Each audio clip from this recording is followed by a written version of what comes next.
everyone. Welcome back to the Sam Powell podcast. This is episode 4. On this week's episode, we're going to be discussing or talking about how to read people like a book.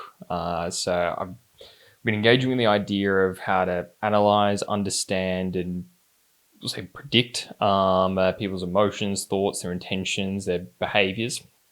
And this is because I've always considered myself relatively well-placed or quite strong in reading people. And I think this has come from over a decade of experience working in hospitality, working in restaurants, bars, in which when I've attempted to calculate it, I've had roughly over 500,000 to almost 750,000 interactions or engagements with customers. So in that regard, I believe I've interacted with many different people. I think I've been quite successful in engaging with people. A part of my job that I was doing in hospitality as well, working as a wine sommelier, was largely 95% just talking to people as well.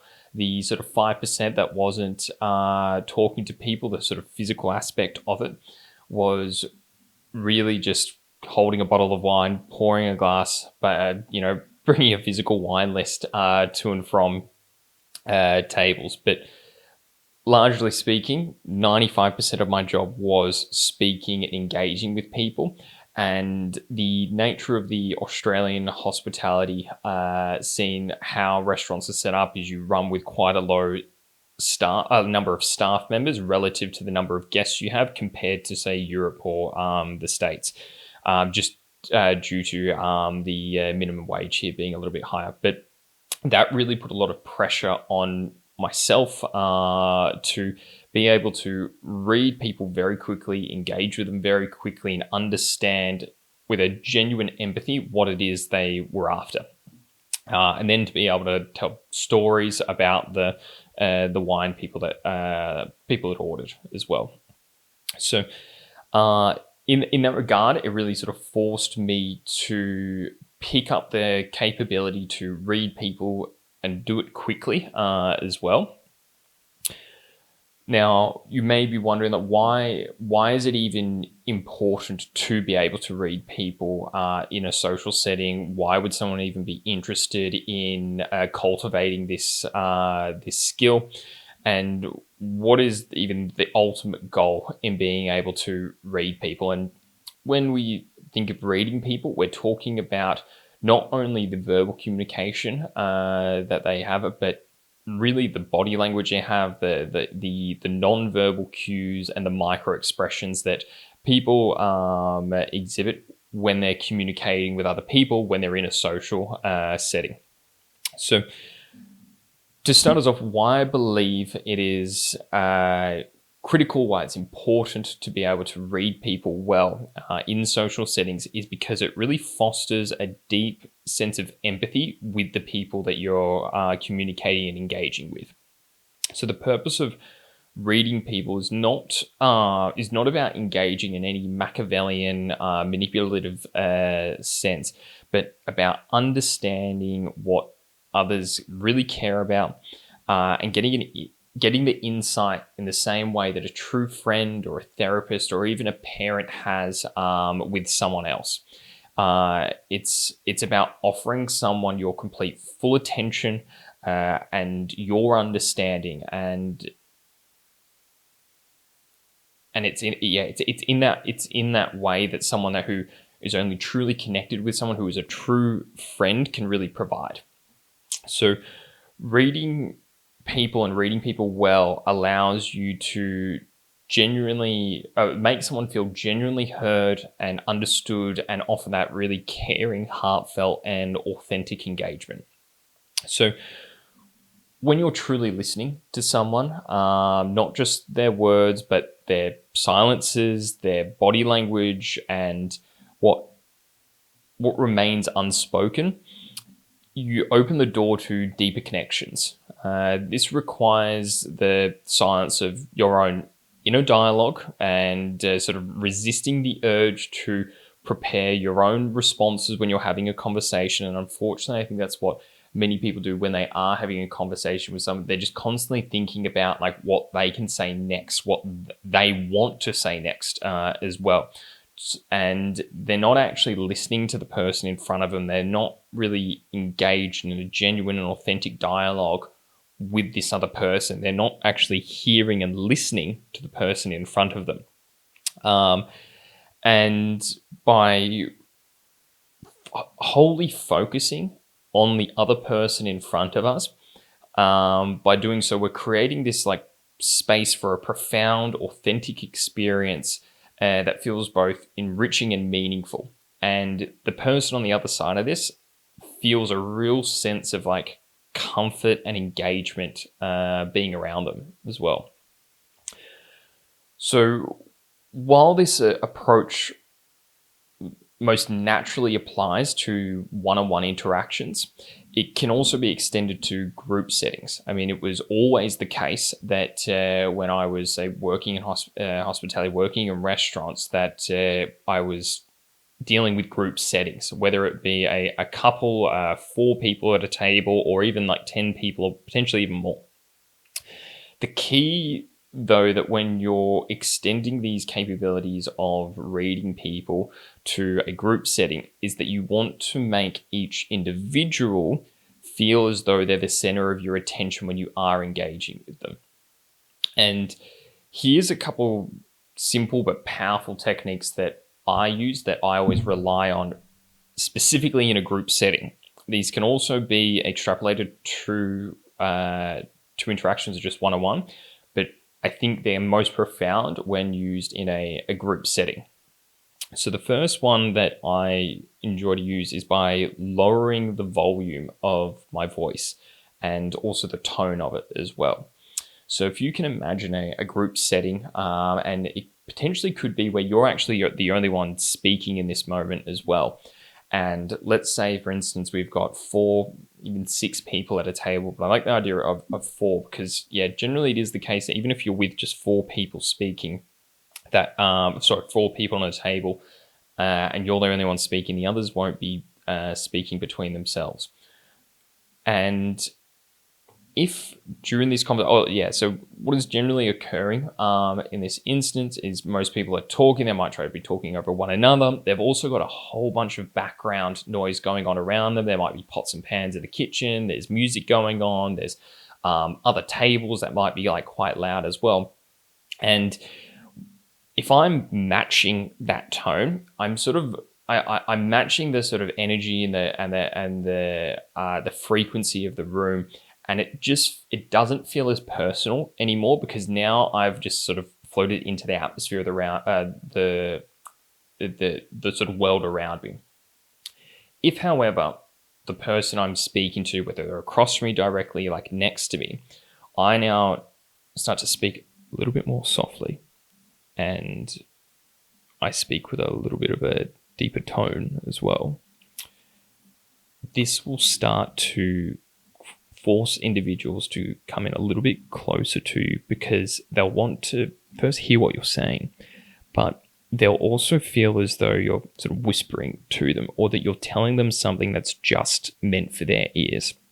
And intuitively, when someone, say, drops the tone of their voice, they speak maybe a little bit slower and they speak a little bit quieter, they sort of lean in and they really start to sort of focus. And I think their curiosity sparks as well because they're expecting what is being told to them is meant for their ears only.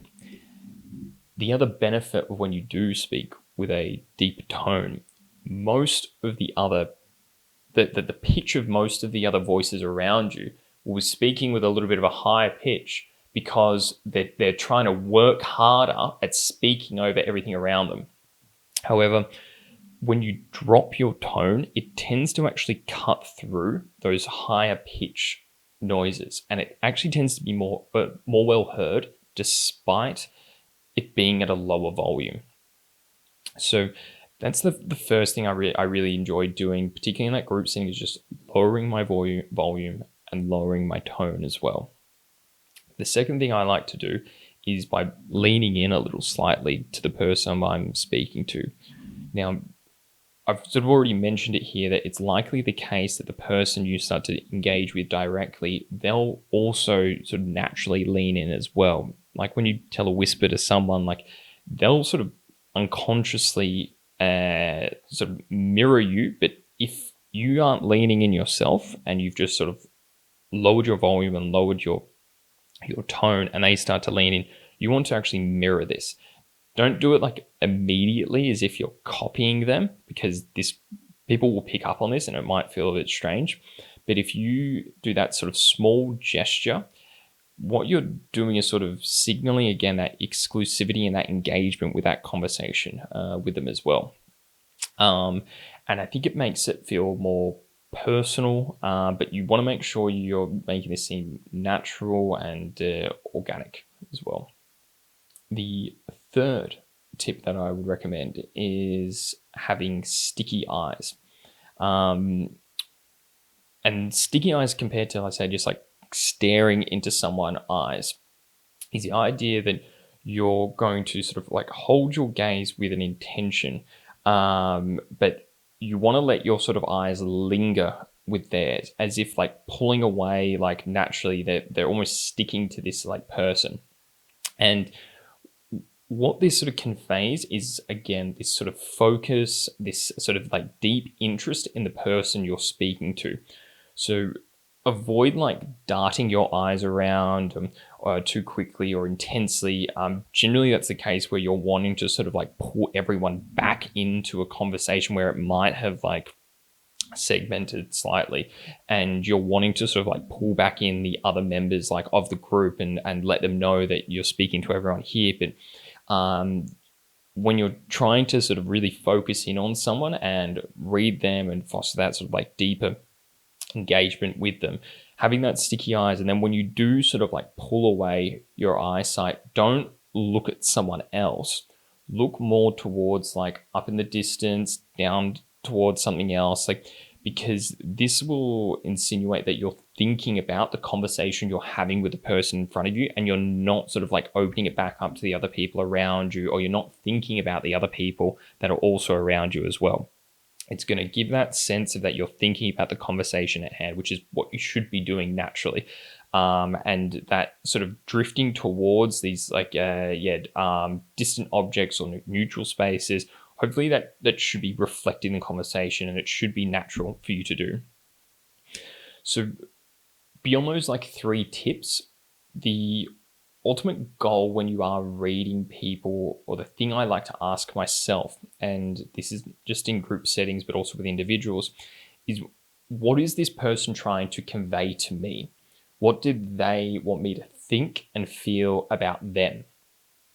Then that's when I start to this is when I start to acknowledge or look for their nonverbal cues, any micro expressions that might align or even misalign with the story they're telling me.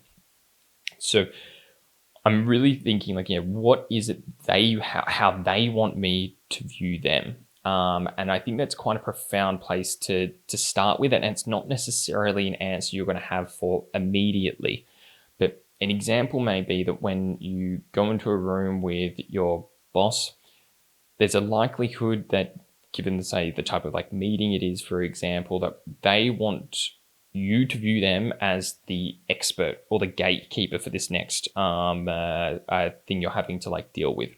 Just as much as when I would engage with customers and restaurants I worked, I wanted them to view me as an expert. I wanted them to view me as someone they could trust. I didn't want them to view me as just some like sleazy salesman or someone that was just trying to get them to buy an expensive bottle of wine. I was always trying to build trust. And then the other thing I wanted them to view me as was, I would describe, not a part of their like relationship, like their group, but a sort of extension of it in a way that I was participating like in their experience as a partner, as a contributor, not as someone that was just trying to sort of like take something from it, or even like worse, just delivering them a bottle of wine or just like taking a plate of food to their table, which is quite shallow. But in that sense, I'm sure they would be able to pick up some micro expressions, some small little non-verbal cues from how I'd approach them. And I would intentionally do those things like I've just spoken about by speaking with a softer voice, leaning in a little bit more, and maintaining that eye contact with them, showing them that I wasn't distracted. One of the things I would do when training other sommeliers or training like other staff members was every individual, or especially every diner when they go out, they just want to be made to feel special. So what I would encourage people to do is make that table feel as though they're the most important table in the room. They've got another 70 people sitting around them, potentially another 200 people sitting around them. But you want to make them feel that you're the number one on that priority list. And you can do this with every single one of your tables as well. It's not about how much time you spend with them. It is about giving the impression that they are the number one priority. So back to our micro expressions and our non-verbal cues. Why they're important to look out for is because they're very difficult to consciously control. These fleeting moments of expressions, they provide the most honest pieces of the puzzle when it comes to how someone is thinking, what they're feeling, and how we sort of read people. So one of my favorite tells is observing someone's reaction to you when they don't realize that you're approaching. So the example might be that, say, someone you know, whether it's like your boss, friend, or like a colleague, is standing away from you. They've got their back turned to you, and they don't know that you're present or that you've arrived like to this situation. And approaching them, hey, Mark, hey, whoever it is, touching the shoulder, letting them know like you're there, and their initial expression when they recognize like who you are, that surprise before they mask it, that can generally reveal their true feelings towards you. So, for example, I think we've all had that experience of surprising someone who turns to us and they've got this sort of like flash of discomfort or disinterest before quickly masking it with a polite smile. And this smile is generally a fake smile, and you can pick up that because while they smile, their eyes don't follow. They don't sort of like pick up at the edges with their smile. And that's generally a sign that they don't like you or they don't want you to be in the situation that you've just arrived into. And then the inverse of this is when we surprise someone that we know does love us, that does like us, that initial reaction is just full of joy. It elicits so much like happiness to see you. There's this like beautiful sort of surprise like on their face. Everything in the inverse happens. Their eyes flick up, the corners of their mouth like flick up. It's a really genuine like reaction. And I think it can be especially powerful when you sort of surprise someone in a setting that maybe dictates more professional behavior, whether it's like a workplace, some like event, and they actually have to temper back that sort of happy surprise when they see you.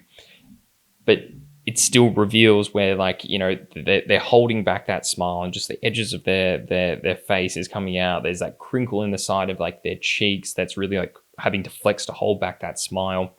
There's, the corners of their eyes are lit up, and you can just see that they're very genuinely excited to see you, even though they're trying to temper back that reaction. And so that's like the inverse then.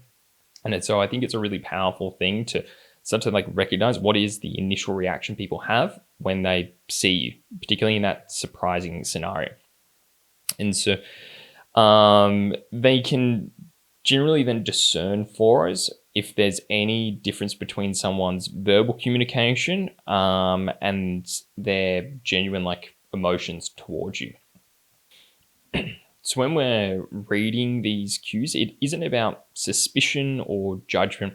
it's about putting all of these little pieces together that when we engage with someone, we're having a more authentic and meaningful experience with them. The question you might be asking yourself now is it right? Is it weird? Is it ethical to be like observing someone's behavior so deeply and intensely? And you might be sort of like wondering, like, do I really want to feel like a detective that's scrutinizing every detail when I'm engaging with others? And at first, this sense of like over analysis, I think, is completely unavoidable when we're engaging with others, because it's not something we like naturally might be doing or naturally we're good at.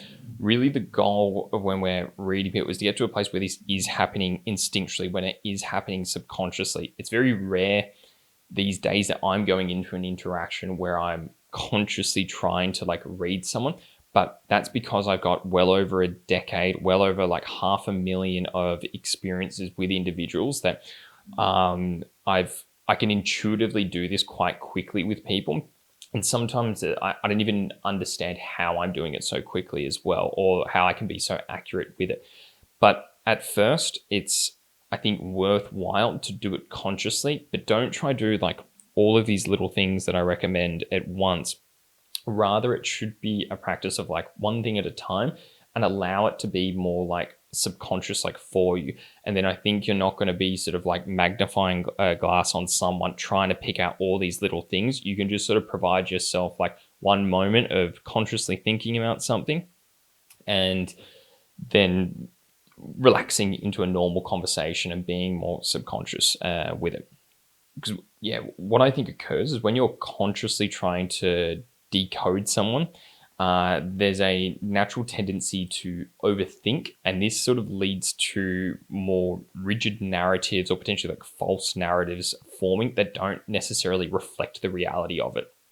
I think we need to trust a little bit more in our intuition and just the natural story that sort of like comes to us when we're subconsciously not thinking about it, but it comes to us through these little micro expressions and nonverbal cues that come to us that we naturally have an ability to detect.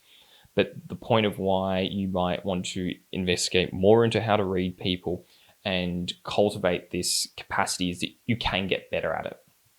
And I think it's quite a powerful skill to have, because not only does it open you up to having more authentic and meaningful communication with day-to-day people, but also with our partners, with our parents.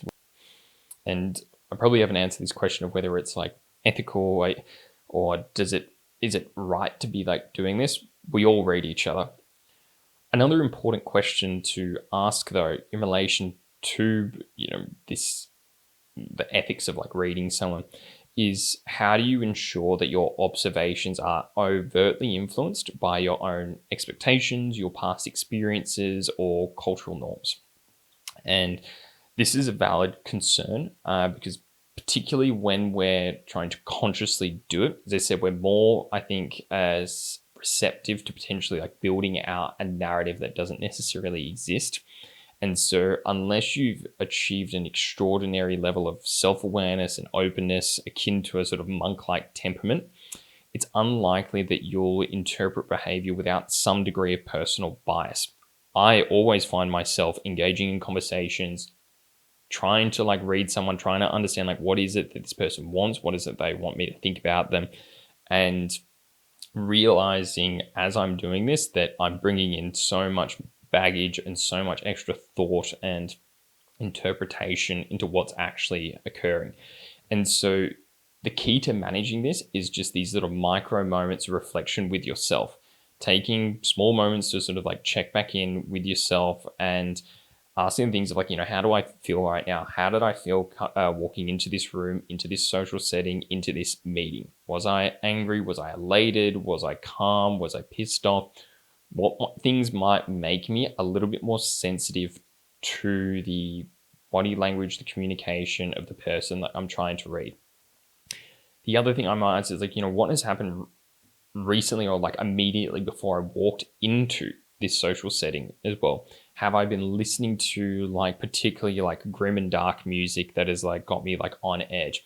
Have I like, accidentally like walked out into the middle of the road, not like thinking, had to like pull back because a car was coming, and now I'm feeling a sense of just like shock, surprise, fear, and almost like shame as well, because that's going to affect how you're interpreting someone as well.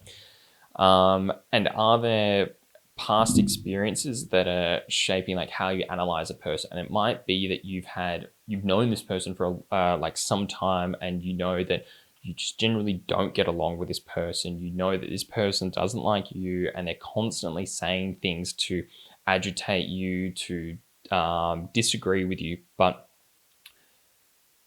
what happens is, because that story so vividly within our psyche, even when we interact with this person, we're sort of going into it with a more intense sensitivity to them continuing to act like that, so that when they don't, we're sort of expecting that is actually how they're acting towards us.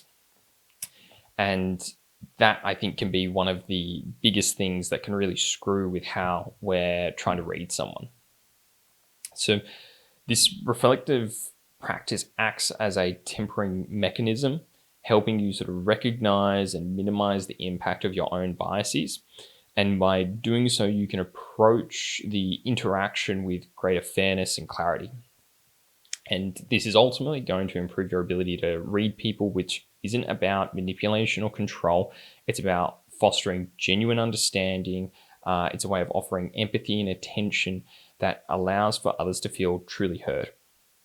And when done instinctively and with good intention, this skill becomes a really powerful tool for building meaningful and authentic connections. So a couple more like practical how to read people cues that I do or like look out for. So when observing someone in a social setting for a first time, here are the 3 key non-verbal cues that I really look for to understand someone's mood and how I might sort of prioritize these as well. So when I meet someone in a social setting for the first time, the first thing I really like to pay attention to, as I've just said before, is how they react to seeing me for the first time. And I really like to trust my instincts, my subconscious instincts, to gauge how this person is feeling about me and their surroundings. And from there, I sort of like to rely on my instincts to guide my impressions. And then this sort of prompts me to look for other cues that might sort of support or challenge my initial assessment with them. So I like to answer these few little questions. Is this person confident in the situation? Are they feeling anxious or relaxed? Are they territorial about a new person coming into this like setting, or are they excited to see someone new to it? And when we sort of get these answers to this question, it's actually going to reveal some insights about their personality, not necessarily what they're feeling just in this moment as well. And so an example might be that they are an extremely extroverted individual. They're welcoming of this new person, and they're comfortable with themselves, and they're sort of open to making themselves more vulnerable to this new person coming into the situation. And so we're getting this sign that this person might be an extroverted like individual, meaning that they're gonna really like thrive on more people being there, particularly new people as well. That's gonna make them sort of enthusiastic about engaging with, and more things sort of like going on like around them. Or they might be more introverted, and so it might be that coming into that social setting, I'm sort of getting a sense that they're perhaps like more uncomfortable with a new person coming in. They might have this sort of like underlying sense of feeling threatened by the presence of like an outsider.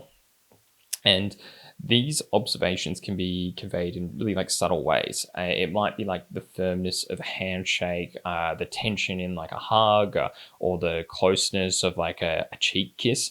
I've had plenty of like interactions where like, yeah, I've just felt that I've got this really like limp noodle handshake, or like when I've gone to say like hug someone, there's just such a stiffness about them. Or when I've like been traveling like between different places, and where say like cheek kissing is like a little bit more normal, or someone like I know quite like intimately, and there's really quite a clear planting of like two cheeks against like one another, or like quite clearly like lips pressing against my cheek or like theirs, compared to when like someone say tries to kiss cheeks and then they don't even try to actually like physically like touch you, or they go really like far past you, and then you have that awkward interaction of where like your face is kind of like touching their ear. But I really think this speaks volumes to how comfortable they are with this new person, with themselves or the situation they're in, but then also gives some sort of insight to the type of personality they might have, even at that very basic level of are they extroverted or are they introverted? And that's really giving you a sign of how you might want to continue inviting yourself into an interaction with them. There's no point in just absolutely overwhelming an introverted person with like gregarious stories or whatnot. But then it's also like not worthwhile to be expecting them to say be giving really deep, intimate like responses with this like new person off the bat. So the second thing I really like to pay attention to when I'm entering a social setting is people's eyes. And I know that's not exactly like a groundbreaking insight, but eyes are an incredibly revealing part of our face, part of our structure. We are such deeply visual beings, and they provide quite a quick and a reliable read on someone's comfort level and their priorities. So the questions I sort of like to ask myself when I'm looking at someone's eyes, and again, this happens intuitively for me now, but it's something you may want to engage in consciously just to sort of see what happens is, are they showing any signs of aggression? And so this is where there's more like white available in someone's like eyes. And their eyebrows are sort of more turned in, as opposed to sort of like being turned like outwards, and there's a lot of like white in their eyes, and it's showing more signs of like surprise or shock. Do they appear to be, happy? Like, are there edges of their eyes crinkling in like a little bit? Do they squint ever so slightly? Do they turn up a little bit? Or are they sort of, as I mentioned before, are they wide open? Is there some sense of like shock or nervousness to them? And the way someone uses eye contact, I think, also says a lot about them. So how long they hold eye contact for often reflects some sense of like confidence. If they look away immediately, it might sort of indicate some nervousness to them. And what they sort of look at first, whether they're confident or not, when they sort of break that eye contact, I do like to look at what they're looking at first, because I think it can tend to hint what they value most. Is it darting, if you're chatting to like a guy that you've just sort of like entered into a social setting, do they immediately dart to like their wife or their girlfriend there?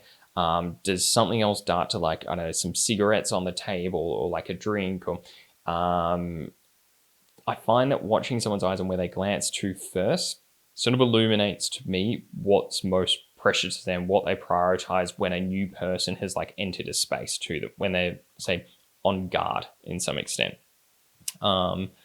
If their eyes glance at a watch or at a specific physical feature, it could be also indicating some feelings of like comparison, threat, or even attraction. Are they darting down to like your cleavage? Are they darting down to like a watch on your wrist? Are they looking at, say, a ring on your finger? I think some people do this subconsciously.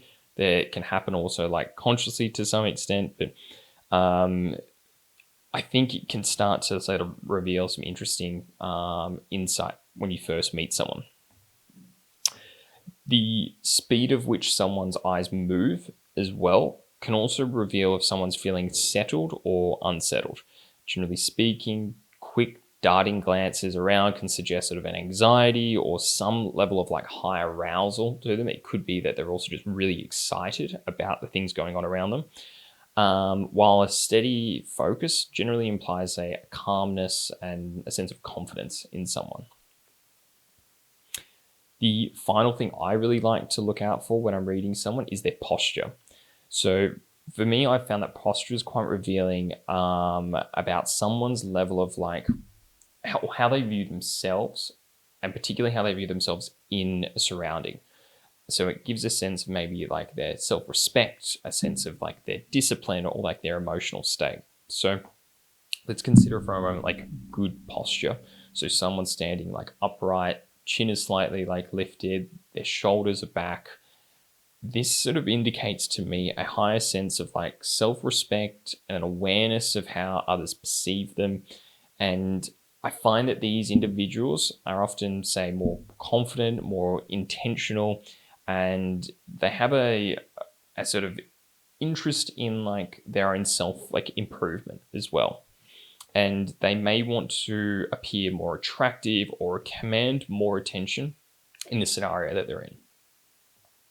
An exaggerated posture, on the other hand, so someone really lurching out their shoulders, pressing their chest forward, and both men and women do this, and say a very exaggerated like chin held up high. This is often signaling to me someone who's trying to assert dominance, or they're trying to attract romantic or sexual attention.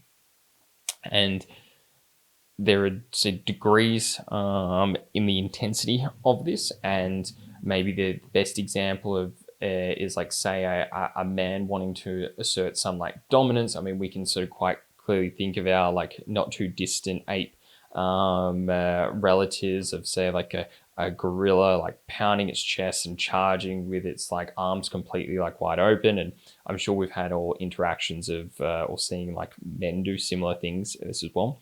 But quite similarly, like women will do this as well by like pulling back and dropping their shoulders and like pushing out their chest, and it's quite like an evocative, quite what the word I'm looking for, say like erotic thing for someone to do.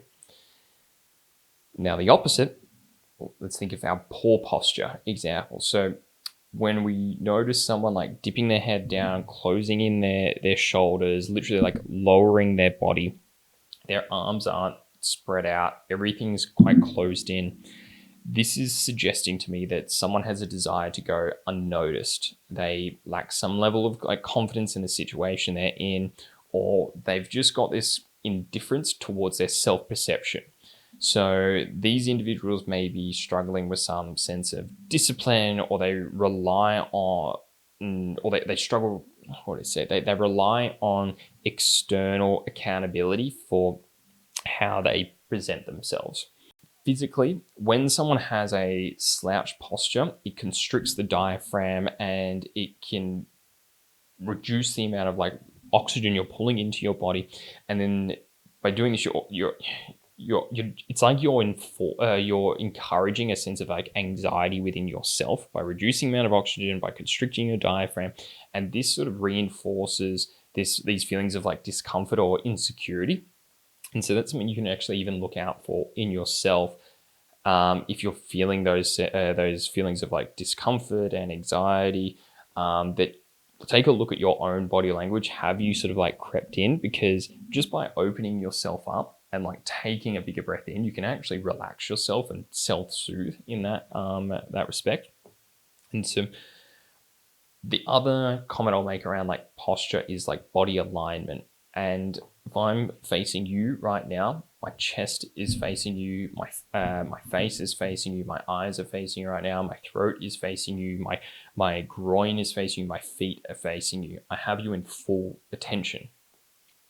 Something to look out for though is when you are speaking to someone, whether it's one-on-one or like in a group, if they have their body slightly like turned off angle to you, or they're even like looking away while they're like speaking to you, particularly if their feet and their knees are also like facing away, this is a sign that someone wants to get out of that conversation. They're trying to leave the conversation quite literally.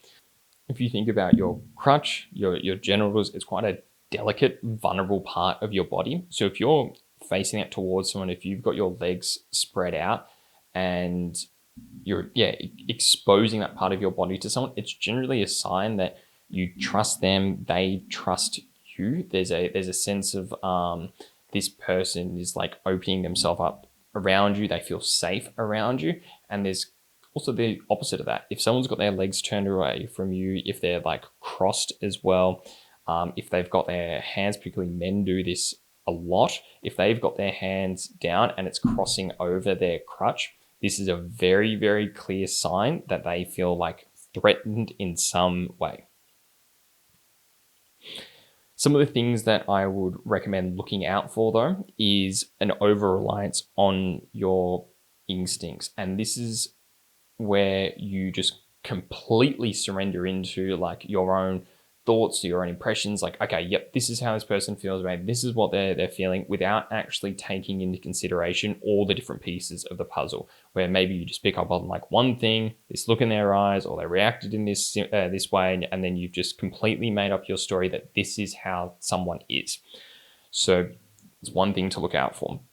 Another thing to avoid overgeneralizing is eyes. So even though I mentioned this as being a very, very critical thing that I look out for when I'm reading people, this can be dictated by, someone say, just general personality or like cultural norms, where it's not conventional for someone to like maintain eye contact. Equally with posture analysis, it could be that, say, on this day, someone's extremely tired, or like, unique to their personality, like they are quite a, say, introverted individual. And so they might have a smaller frame, they close in more. They could even have a medical condition of some kind, an injury, whatever it is that forces them to have not a standard posture to them. Another thing I'd like to bring up, and a question you may be asking, is how might cultural differences influence the non-verbal cues that I've sort of mentioned so far? So eye contact, personal space, posture, and how can you adapt your approach to avoid any like misinterpretations? So sociocultural anthropology teaches us that non-verbal cues in social settings are often shaped by what has been ritualized as normal within the culture we grow up in. This is why it's critical not to treat interpretations of non-verbal cues as universal truths, but rather as data points to be considered within the context of both your culture and the culture of the person you're observing. So an example of this is that in many parts of Western Europe, particularly France, Italy, Spain, Portugal, the Netherlands, Belgium, and Greece, people tend to be a lot more affectionate and a lot more open. Physical closeness, touch, sustained eye contact, more culturally accepted and even encouraged in these places. In these countries, it is common for people, including men and women, to greet each other with cheek kisses. Sometimes once, sometimes twice, sometimes 3 times, or even 4 times, even when meeting someone for the first time in social settings. And the order of whether you go left, right, left is different as well. So this quite drastically contrasts how in parts of Asia, such as Japan, Thailand, Indonesia, China, where public displays of affection are far less common. We can even throw in many parts of like the Middle East as well, where it's quite literally illegal to show that level of public affection. And equally, staring directly into someone's eyes can be considered as disrespectful, threatening, aggressive, and gestures like hugging and kissing cheeks are typically reserved for romantic partners exclusively. And they're rarely seen among close friends. This is particularly for individuals of the opposite sex as well. On top of this, there are some unique cultural norms. One example is in Thailand, where you point your feet can be drastically offensive. So in Thailand, if you point your feet at someone, particularly the underside of your feet, that's seen as deeply offensive and disrespectful, because your feet are the furthest part away of your body from Buddha, from God. And to show that to someone is to show that you are also like lower than the highest part of your that you're lower than the part that is highest to God. You are what is, say, on the ground as well, and this is shown in the most extreme example of, say, like you drop some money on the ground in Thailand, and the wind starts to like blow the money away, and so you stomp on it to like stop it from blowing away. This is seen as deeply disrespectful because the king's face is on the currency, and you're putting your foot now on the king's face. And that's just something that in, say, Western culture, at least here in Australia, we would never think of intuitively. It's also the case why kneeling during prayer is most common in Thailand, as they are directing their feet away from others. They are directing their feet away from the monk that might be in front of them leading a prayer. And this contrasts to what I said earlier about, in a sort of Western aspect, when we are facing sort of like feet towards someone, it can suggest like what we're most interested in during a conversation, or who we're most interested in. And so in light of these nuances, it's important to interpret nonverbal cues within the broader context of the situation and the cultural background of the person you're observing. Instinctual reads can be useful, but they should be treated as pieces of data rather than definitive judgments about someone's personality or their intentions. And this perspective is particularly important when we're considering how to present ourselves as well, particularly when we're interacting with people from other cultures, when we're in a culture that isn't our own, for how we can be the most respectful, but also set ourselves up for the greatest success to have meaningful connections and engagements with people as well. And so by exercising this cultural awareness and this intentionality, you can build trust and rapport more effectively. Another question I'd like to address is like, how would you differentiate between a person's deliberate nonverbal expressions, purposeful eye contact, such as to assert dominance, versus unconscious habits, such as like avoiding eye contact due to shyness? And what strategies like I use to identify the intention behind these behaviors. And so I think, going back to what I was speaking before, it really lies in recognizing micro expressions. And so these are these like unconscious habits that often only last for a second or a half or a couple seconds, because they are particularly like spontaneous, and they're revealing of someone's like true intentions or in moment feelings that may juxtapose these like longer held deliberate non-verbal expressions, which are more intentional. Deliberate expressions reflect what a person wants to show the world, how they wish to present and perform in front of others. In contrast, habitual micro expressions are more authentic. Instinctual reactions, they're often more revealing of deeper feelings, and identifying these micro expressions, they're not easy, and it does require practice.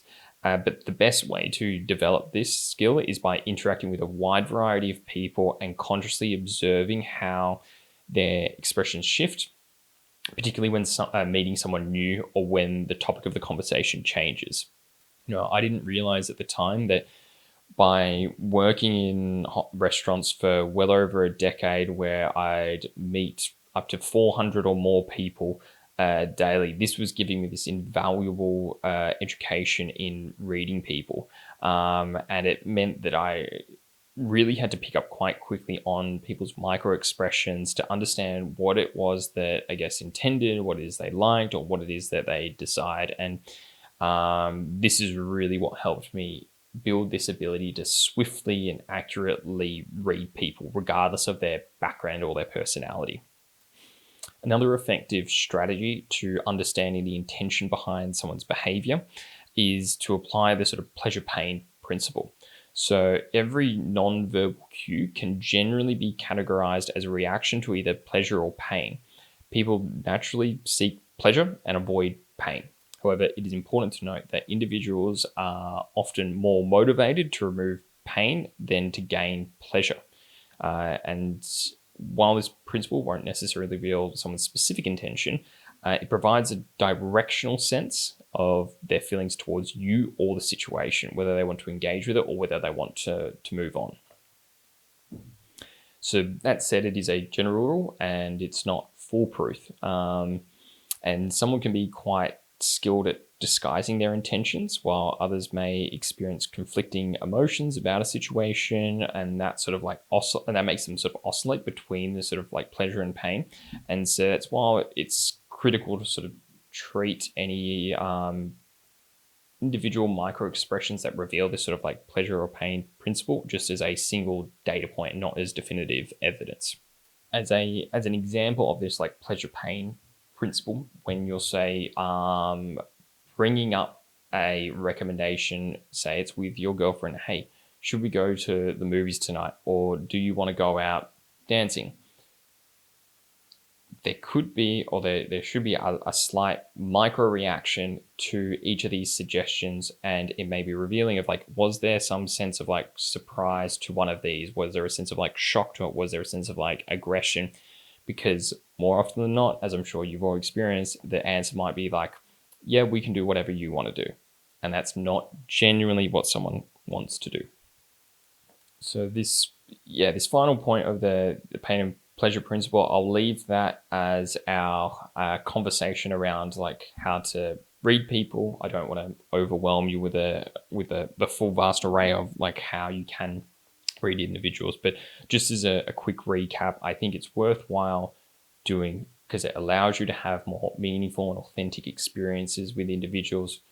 You'll have to do it consciously to start. Just pick out one thing until it becomes subconscious for you, and then attempt the next thing as well.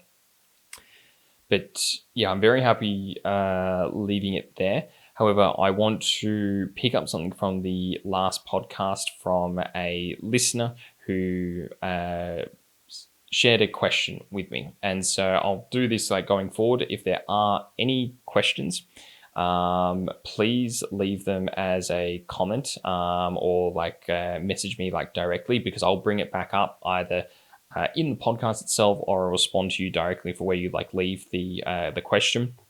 In saying that as well, like if you did like this podcast so far, like please give it a like, subscribe to the channel. But the question that I want to speak about in relation to the last podcast, which was, are we treating children like children for too long? And the question to me was, when is the right time for a child to be treated like an adult? And is it just purely individual? The answer to this question the perfect answer to this question is yes, it is purely individual when a child should start to be treated like an adult. That is the perfect answer. That is the perfect solution. Everyone should be treated as individuals, particularly like children as well. In saying that though, I would argue across the board, most people are being treated like children longer than they should be. And so the generalized statement I think can be made that all individuals can be treated like adults a little bit earlier. The challenge with this perfect answer of everyone should be treated at an individual level for when they should become more of an adult or treated as an adult is that we don't live in a perfect world. We go through a school system which is designed for a mass populace. And unfortunately, it is a school system that is treating children like children for far too long. So what is the antidote to that? I think the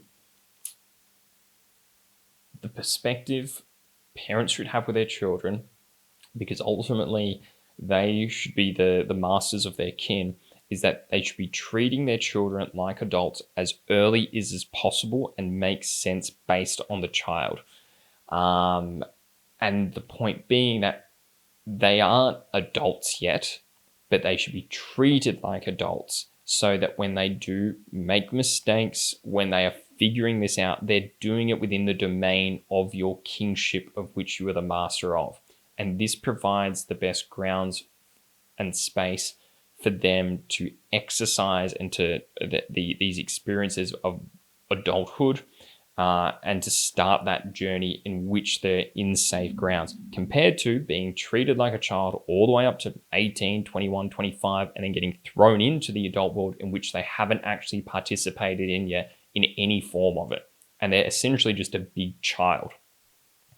So that's kind of my answer to that, or at least how I consider it. So once again, look, thank you everyone for listening into the podcast, particularly if you made it this far. I am deeply appreciative of the few that are engaging with it, especially like every week.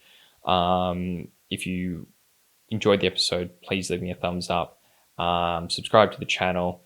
If you didn't like the podcast, particularly like leave a comment. Let me know why, because then I'll try to make it better next time. I'll respond to it. And if there's more about a topic that you'd like me to talk about, please leave a comment and then I'll respond to it directly or follow it up in the next episode. So thank you all for listening, and I'll